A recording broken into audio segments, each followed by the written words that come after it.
The first speaker is Florian Pokorny, and he's going to be talking about classifying trajectories into topological classes taking advantage of randomized sampling. Thank you very much.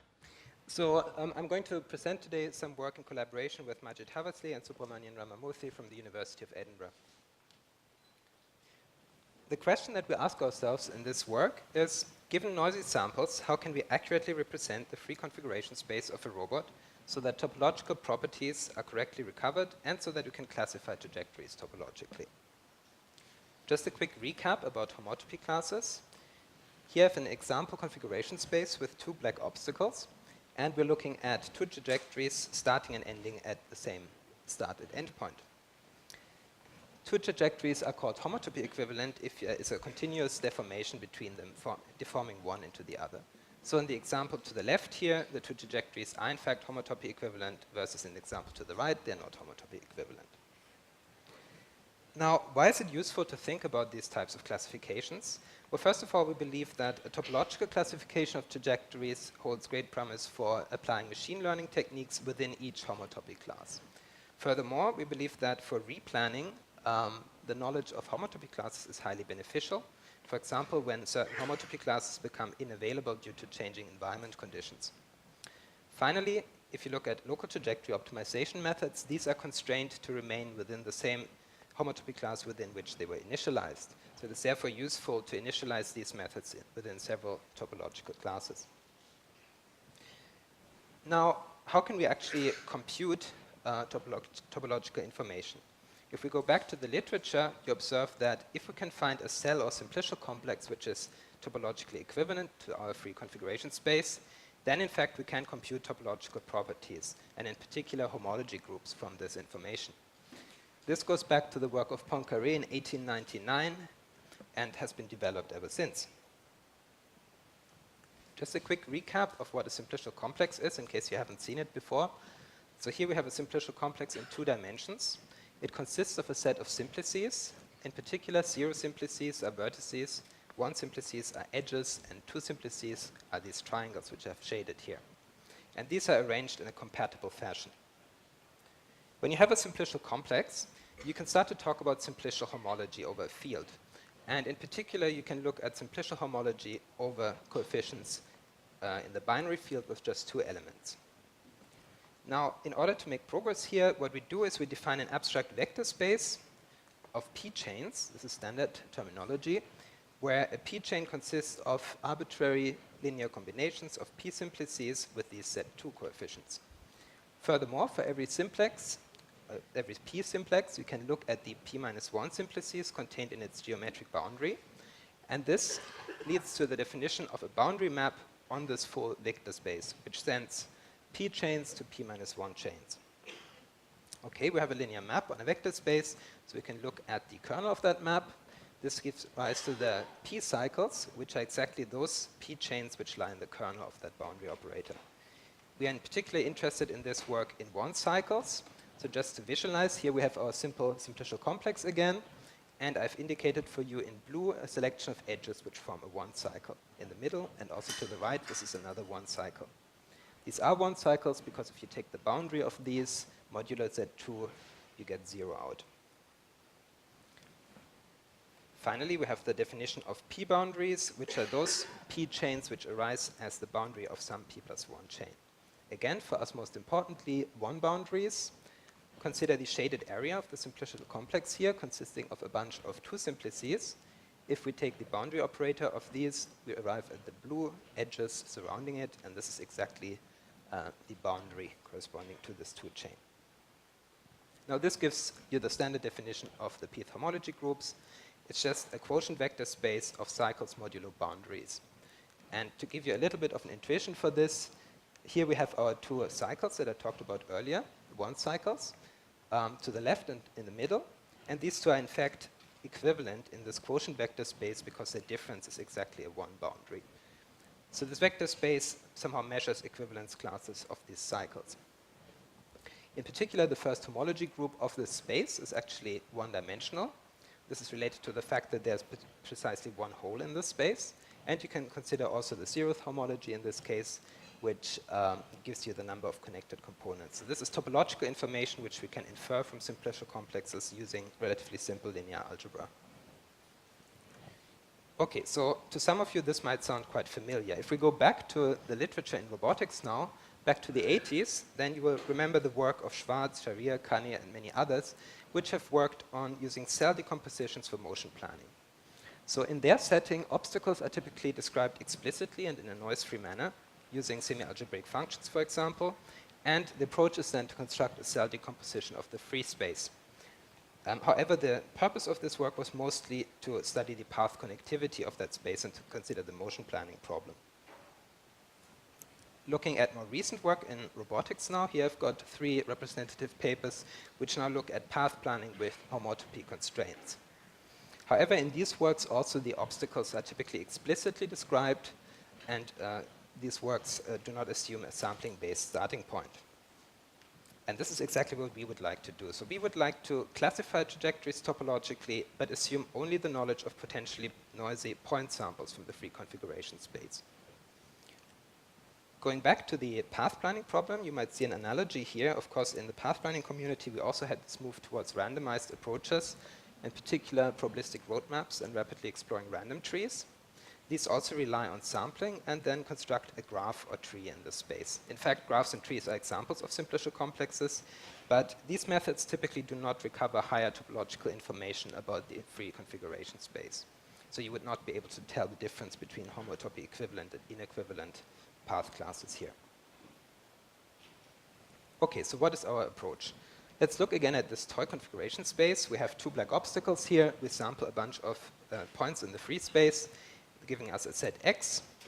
And we consider now a topological space consisting of the union of balls of radius r around every single data point. This is a simple topological space for every r parameter. In particular, if I give you a small radius, you might get something like this gray shaded area here. And you observe that this doesn't look quite right from a topological point of view here. There are many more holes in this reconstruction than there really are in the configuration space.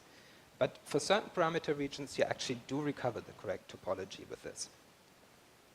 So how do we use these unions of balls?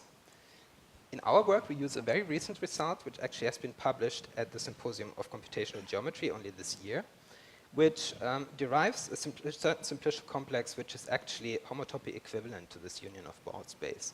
This means that we can compute topological information about this union of ball spaces from a simple simplicial complex. And these complexes are in fact constructed using the Delaunay triangulation. One approach now to go from homotopy classes to homology is to first approximate your trajectories as one chains in a fixed simplicial complex for a certain radius r, where all the trajectories lie in the corresponding union of ball space x subscript r. Next, we can look at taking the sum between the fixed initial trajectory alpha 0 and all the other trajectories alpha j. This, in fact, gives us now a cycle in the space, because we assume that all trajectories start and end at the same point for this example here. Next, we consider the resulting homology classes in the first homology group. And there's a nice property here, which is that if 2 of these C alpha 0 classes are not the same, then in fact the corresponding trajectories alpha I and alpha j are not homotopy equivalent in the topological space consisting of unions of balls of size r. The reverse here is, however, not true. So homology is a strictly weaker concept than homotopy. You could have 2 paths, alpha I and alpha j, which are homotopy inequivalent, but you do not detect this with the homology. We use homology in our work because of computational advantages mainly. Now there's still the multiscale problem. In this setting, you somehow have to decide which radius is the right one to use, and this is where persistent homology comes in. The setup here is that we observe whenever a radius r1 is less than or equal to another radius r2, you get an inclusion of this union of ball spaces. This is an inclusion of topological spaces, and in fact this is mirrored also in the simplicial complexes. These Delaunay check complexes are included. dCr1 is included in dCr2 if r1 is less than or equal to r2. This type of situation is called a filtration of simplicial complexes. And over the last 10 years, there has been exciting developments in understanding the homology of these spaces as the radius parameter changes. So for an arbitrary filtration, there's a notion of a persistent homology group, which now studies homological features over all scales simultaneously. Unfortunately, I don't have the time to explain all the details right here, but let me tell you that with these homology groups, you can detect at which point in the filtration certain features appear and then disappear. And you can compute this for all scales simultaneously without having to probe each particular scale setting. Here's also a citation for a nice paper in case you're interested in this, which summarizes some of the recent advances in this field. Okay, a one-slide summary of how persistence homology looks like. So here we have again our simple configuration space. We have sampled a couple of points in red, and we've reconstructed this Delaunay check complex, which is this gray shaded area here. Now, as we change the radius parameter, you get different types of simplicial complexes. If you look at the bottom row, imagine the radius parameter of the underlying space XR increasing. Similarly, you get an inclusion of these simplicial complexes. And you observe that at certain parameter settings, you will start to surround these obstacles. At certain other settings towards the right now, you start to then cover the full smaller obstacle in this case. And there is a diagram called the first persistence diagram here, which I've depicted to the top right. And this can pick out the fact that there are large holes in this configuration space.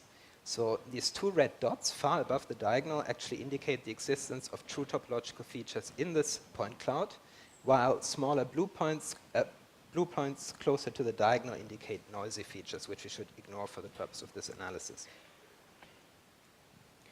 Okay, here's a summary of our approach in general. So we develop an approach to compute a special basis of all one cycles over all filtration values using the persistence algorithm. Next, we represent our trajectories as one chains in the simplicial complex DC capital R for some large R such that all trajectories lie in the corresponding union of ball space around the samples. Then we compute one cycles with respect to the first trajectory. These are these C alpha 0, alpha j, which give you one cycles which we then can use for classification. Importantly, the final classification for arbitrary filtration values is a simple test of equality between sparse binary vectors. I'm happy to talk about the details with you at the poster sessions about this. With these features, we can in particular detect whether for a certain range of radius values, two trajectories are inequivalent in the corresponding space of unions of balls around the samples. Here's an example of what can happen. You have two trajectories which for a low radius setting to the left are homotopy inequivalent, but should then become homotopy equivalent as you start to increase the radius around every data point. So to the right here, you can imagine contracting the blue path, moving the blue path towards the red path. Let me talk a little bit about the experimental evaluation in our work. So first we tested this in 2D with 10 random worlds generated using sublevel sets of Gaussian random fields. We sampled between 1,000 and 1 million samples in the space, and we ran a simple topological path planning procedure which just sampled random waypoints and connected these to fixed start and end configurations. This resulted in about 1,000 paths per world. And here's an example of how this looks. So we have a start point and end point, both indicated in green. We have a reference trajectory, alpha 0, which is this red trajectory going between the two green points, but which is slightly occluded by some of the blue paths here. And now the result of our analysis is that there exists a large filtration interval for which all the blue paths to the left are homotopy inequivalent to all the blue paths to the right. One word about timings. So maybe most interestingly, for 1 million samples in 2D, there are several pre-processing steps which you have to run once. The Delaunay triangulation is one of them. But these can be done within a few seconds. Interestingly, the classification per trajectory is then very fast at 17.5 milliseconds. This is just this binary comparison between these sparse vectors. Let's look at another example, which is maybe more challenging. So here we have a 2D planar robot arm. It's fixed at the central black disk here, and it has 4 joints. So it results in a 4-dimensional configuration space. We want to look at all trajectories between the blue configuration to the right and the slightly faint red configuration to the left. How many classes of trajectories are there to move between these two?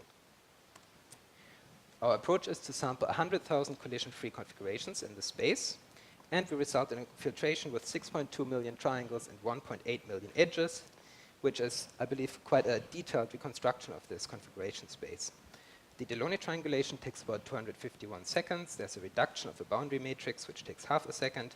And we then apply the sampling of random paths, which are then classified. Interestingly, we find a single large persistence interval where there are exactly 2 trajectory classes here. The classification, again, is very fast, 0.55 milliseconds per trajectory. And here I have a visualization of the 2 trajectory classes.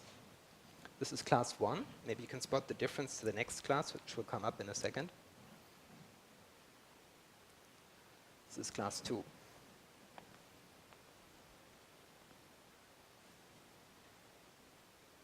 So the difference here is what happens when you pass under the obstacle. We don't allow collisions with the environment or self-collisions of this arm here. And in fact, these 2 types of behaviors, while we pass under the obstacle, are homotopy inequivalent for a large range of filtration values. Another experiment, now in 6D, we used a Baxter robot and recorded the end effector positions of both arms, resulting in a simple representation of the configuration space in 6D. We now have a metal bar in front of this Baxter robot, and we would like to move a paper cylinder from a horizontal to a vertical position. There are 2 ways of doing this, either moving one of the arms in front of this metal bar or behind the metal bar. In this case, we don't sample densely the configuration space in 6D, but what we do instead is we only consider samples on the trajectories that were provided as a demonstration. You can still run the full approach here, do the classification topologically, and you find that for a large filtration value, there are exactly 2 trajectory classes here, one corresponding to moving in front of this metal bar, one corresponding to moving behind this metal bar. Here's another case with a simple 3D representation. We only have a single end effector that is moving. We record the 3D position, and we just considered an S-shaped movement and an inverted S-shaped movement in the space. Again, the trajectories are classified using topologically within the union of balls around every data point in the trajectory.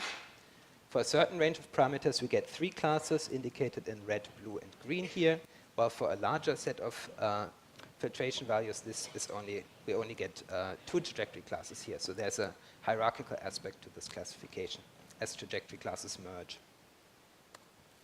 Finally, we have an application where we now introduce a general cost function, for example, on our configuration space. Now you can study a filtration where you vary the height level of this cost function and try to understand what are the topological classes of trajectories as you vary this height level. We believe this to be very interesting, for example, in the context of cost function landscapes to understand risk in a configuration space for problems involving navigability and so on. Please come to the poster session if you want to talk about the details with me. So to sum up, in our work, we have a first use of a multiscale, data-driven, and persistent homology-based approach to reason about and to classify topological trajectory classes in robotics. We have a simple topological path planning approach using random path generation followed by topological classification, and a very efficient implementation able to work with millions of simplices. We evaluate our approach in 2, 3, 4, and 6-dimensional configuration spaces in simulation and using real data. I'd like to thank our sponsors, 2 EU projects involving topological methods in robotics, TOMSI and Toposys, as well as Ulrich Bauer and Herbert Ilsbrunner for sharing their results on Delaunay check complexes with us. Thank you. So the question was, how many samples do we need? Do we have any estimate on that? And I can point you to a paper by Nyogi and collaborators in the persistence community where they derive bounds on how many samples you need for sampling on submanifolds. So there exist some bounds, but they're not very sharp. So in the 6-dimensional configuration space case, I would expect these bounds to be very, very high. However, we've shown in examples that this can actually be feasible, even with real data.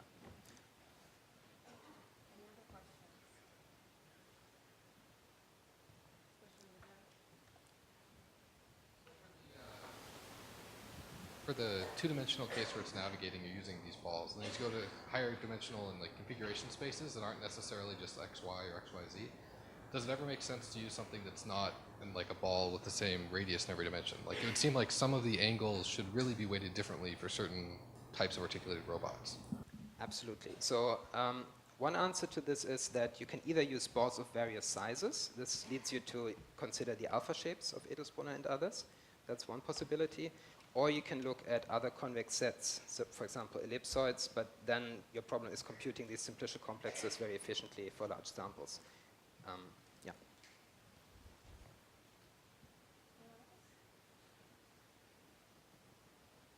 Can you say anything about scaling to higher dimensional spaces where Your results are very impressively efficient, but presumably as the dimensionality gets larger, things are going to get much worse very quickly. Can you comment on how one might address that? Absolutely. So the problem here is that these simplicial filtrations rely on the Delaunay triangulation, which is round about n to the d over 2 complexity as the dimension d increases and number of samples n. So this is clearly a problem. However, there exist weak approximations to the topology, for example, Vietoris Rips complexes, witness complexes. If you look into the literature for persistence, you will find a few ideas to try to extend this to higher dimensions as well. So this could be looked at in future. Speaking of that, I know there's a lot of work done on cubical homology in the past few years, and they have some very fast implementations. Is it possible to use any of that work? Yes, so for the boundary reduction, as described in the paper, we use some of the data structures that they have developed. It's basically a very large matrix reduction with binary coefficients. Yes, absolutely. I mean, we will have to look into what they come up with in the next few years. They're very exciting developments where this is now possible to compute persistence with billions of simplices. They have distributed approaches now, which are really very exciting. This happened in the last few years.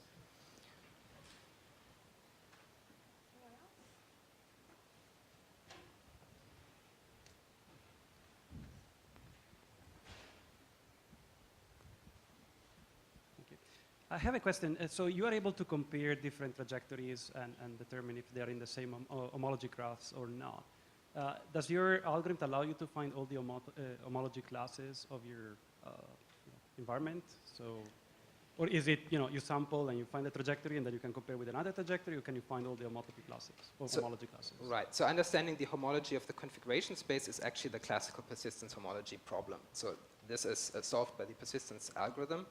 Our novel contribution to this is to now apply this to trajectories. Okay. So.